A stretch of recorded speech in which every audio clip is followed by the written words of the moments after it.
Floyd's Mayhem Garage here. If you haven't been able to tell so far, I seem to have a problem with staying focused or continuing to work on one project or following through on a project. However you want to word it.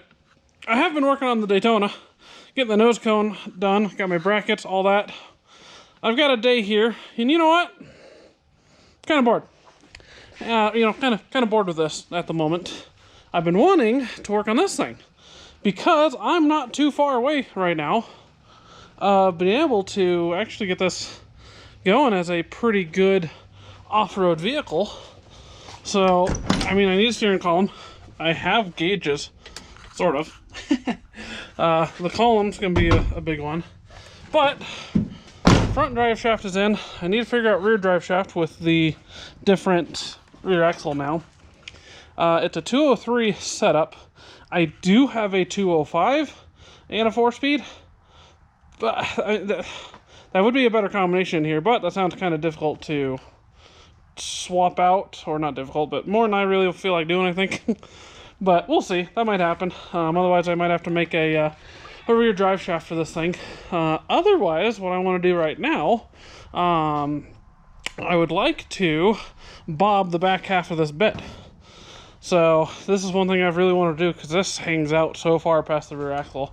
When the rest of the truck's so stubby, this seems excessive. So I think I'm going to work on that today because I don't think that should take too long. I don't have to finish it. I just have to get it mostly done. I'll get it, tacked together ideally, but I'm going to take out a big 6 or 8 inch section, whatever I end up deciding it'll be. And of course, no mirrors on this truck. I can't see jack. This thing's, beat up anyways. So, of course, I backed into the garage and broke my taillight. So, whatever. I got another one. Hopefully. I think I do. We'll have to see. But that was a dumb mistake that I'm not surprised I did. But anyways, so I gotta remove those anyways. Well, I don't have to, but I'm going to because it'll make it easier. And cut a section out here. So just adding to the off-road effect, I guess. And I do have some paint ideas for this. I think I could do, I'm going to have some fun doing like a patina style paint job. I've seen a lot of people, fake it. And I've always wanted to try it. And I think this one might be a fun one. So I think that's going to happen at some point in the future as well. But yeah, let's do some work on this thing today.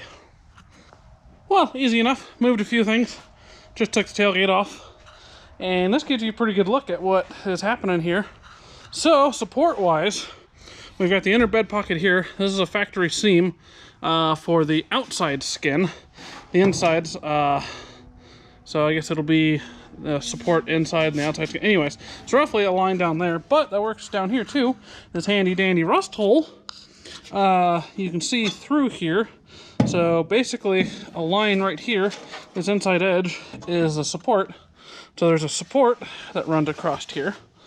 And so basically, I just need to be on the other side of that cut. And then I can take this whole support and this end cap and move all of that inward and basically re-weld it and re-splice it together. And if I cut it close enough, I should be able to just sandwich them and butt weld them back together. And I'll at least get it spot welded for now. I don't know if I'll get any further than that, but depending on how much I cut out, this might be an issue, which is one of the factory options if a truck had a other fuel tank, but that might get in the way. This is probably gonna have to move. But basic same idea on this side as well.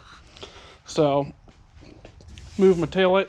That's too bad. I think that was a good taillight. Damn it. Well, that's not the first time that's gonna happen. So, yeah. I think that's the game plan. I think I'll get this marked out in tape. I'll probably leave, probably an inch edge.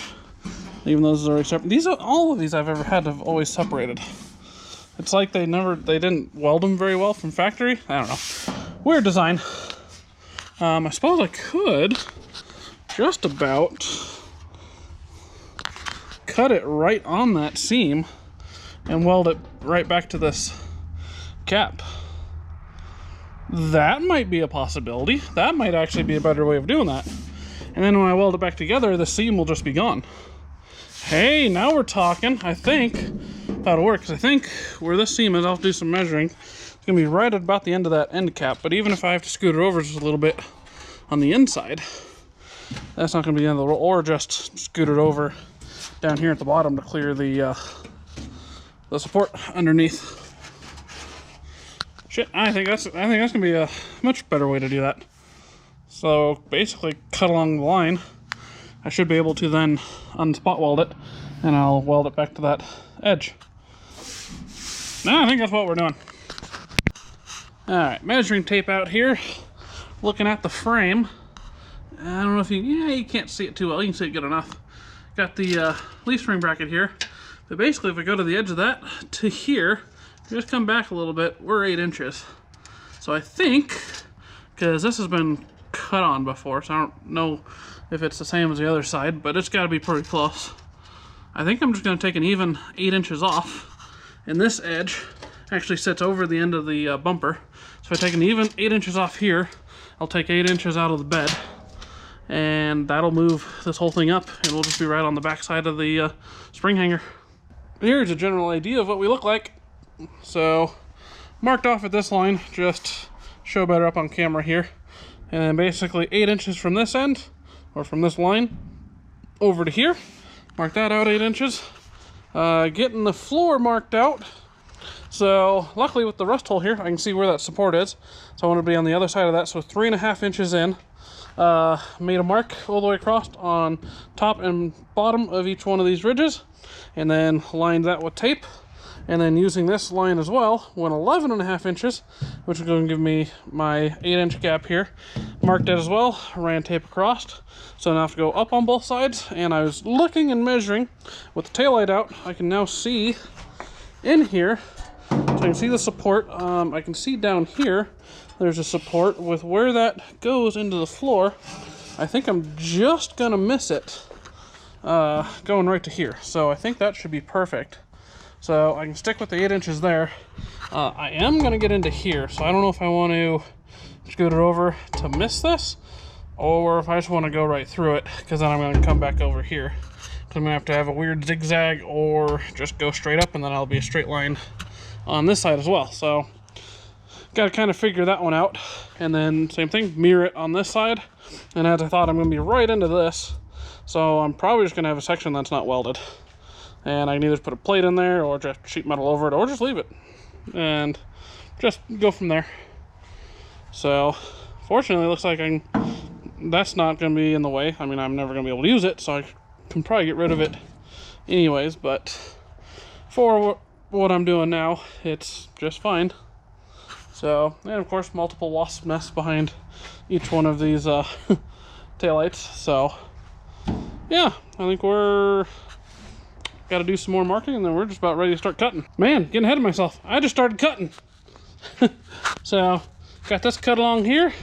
Got this outside cut. Left 2 pieces. So this side's closer. This side I didn't bother getting as close because I think once this is off, I'm going to try to undo the spot welds and get rid of this, and then that'll leave me just the end cap that I can weld onto. Yeah. So, suppose you might want to see some of this. Let's I guess, do a time lapse of this.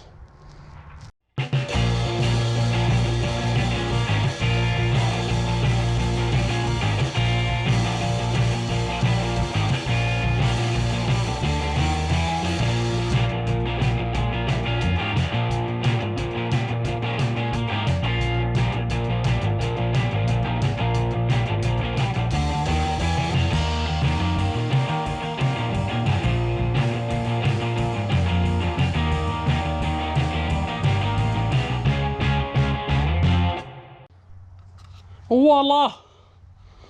Well, the end cap's off at least. The skin's shortened. Now we gotta do the inner structure. So, having cut through it with the Sawzall like I did, I already started this side. So, it's cut through. I'll just have to mark it. Go into here. Also then cut that line. And I have to make a line in here because I haven't marked that one yet. But, same thing. Skin's gone. And we're shortened up. So, there's the end cap, if you will. I guess that's what you could call it. Bed end cap. So, these are all the spot welds in here. Those are what I'll want to end up removing. And then I can use that rolled edge to weld directly to here. So I think that'll work pretty good. Shorten up the inside. And interestingly enough, this is one of the rear mounts. It is cracked and broken off. So that, let's see if I can get this. Goes, oh my god, it's all gone. Wow, okay, so there's the support that's supposed to be in there. This side's just completely gone. Okay, so I'll have to make something for that. This is all that's left of it. The bolt was in there, it unbolted just fine. And was just sitting there when I pulled the end off there. Wow, alright, well, that's simple enough. I can handle that. There we go.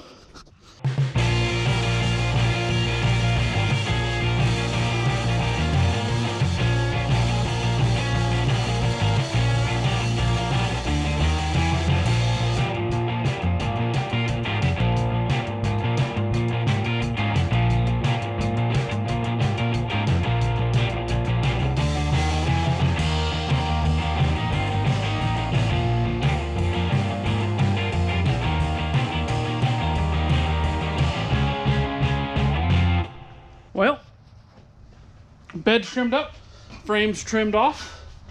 Let's give this a test fit-ish, if you will. Let's see. So, still haven't trimmed up the end of the bed, so it is going to be off. But there's the basic idea.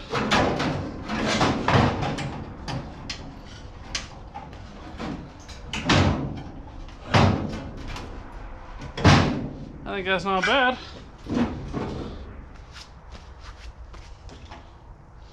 Give it the old tape trick.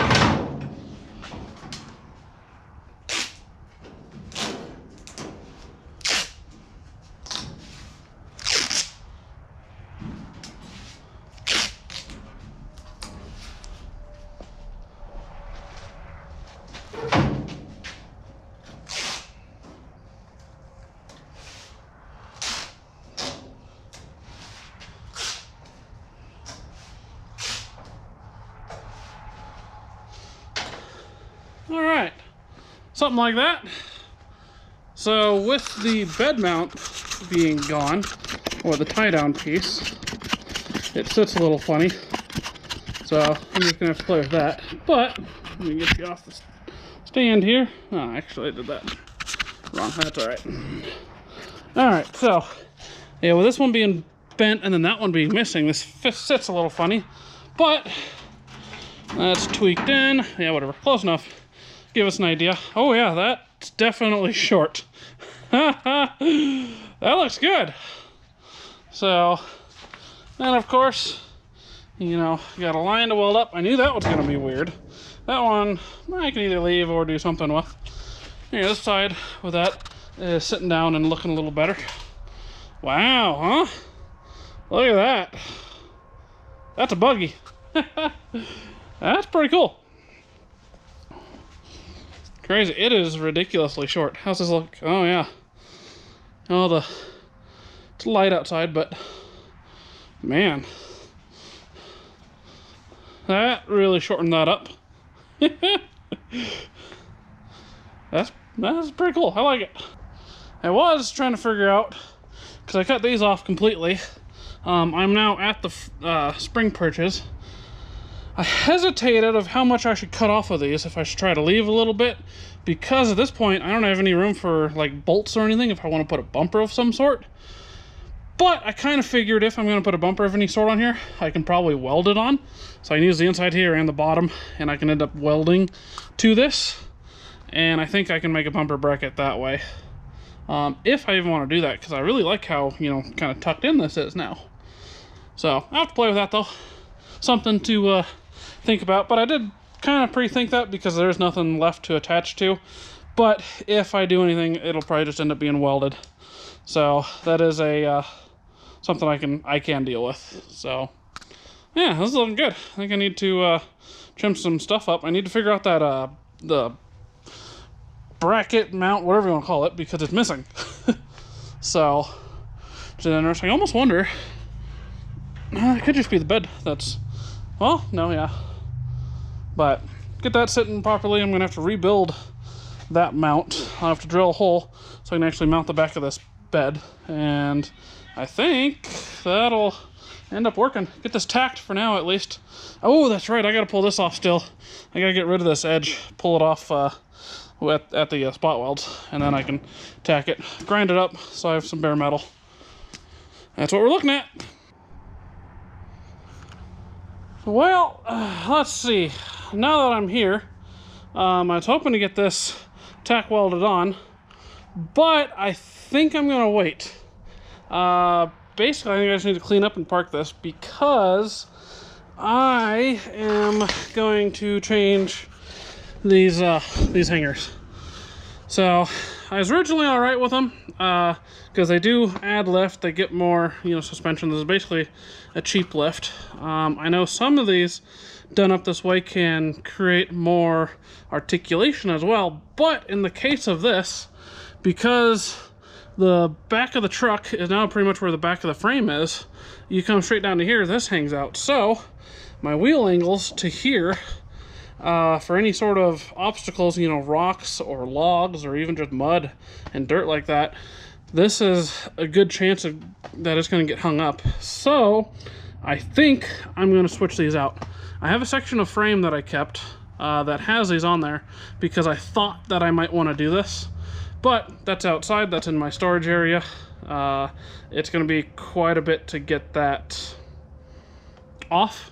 Same as this one. So I got to cut the rivets off of the other one, take them off. I've got to cut the rivets off of this one, take it off, and then I can basically flip this back around and put it where it was. So this bolt hole will end up staying where it is, but the shackle will hang upwards like it did before, which will make this the lowest point, but it'll also tuck the spring up.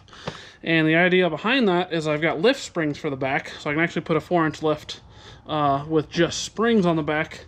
And then I need to buy the rest of the lift kit for the front, and I'll put lift kit or lift springs on the front as well. And so that'll end up helping my, attack angles or approach angles or whatever you want to call them with off-roading. So basically, I'm kind of done at the moment. Well, I lied. I'm not done yet. I decided to get these hangers off. Since I'm here and I got it apart, and before I put this on. So, cut them off of this side, the rivets, ground the heads off on this side. I use a coat-off wheel, cut into it, so then it's thinner and less to grind off and ground those off. And then this side, amazingly, is missing a rivet. You can see the hole. And then same thing, I ground those off. So, I'm going to jack the frame up. I've got the bolts loose, or the nuts off, so the bolts I can just slide those out. And then the rear axle will be sort of dangling, if you will. And then I should be able to work on these and pretty much hammer them off. So I got both the air chisel and hammer and all kind of punch and stuff. So yeah, I guess I wasn't done. So, and then I'm thinking I got a bar of metal that I can just put up against the frame. That's how I'm going to help pick up the frame. And then once I get these off, since I don't have a replacement yet, I can just leave them sitting on this bar of metal. And it'll just sit there, and then it'll be enough for me to go park it. And at a later date, I can bolt new ones on and redo these spring hangers. So, yeah, I thought I was done. I should have known.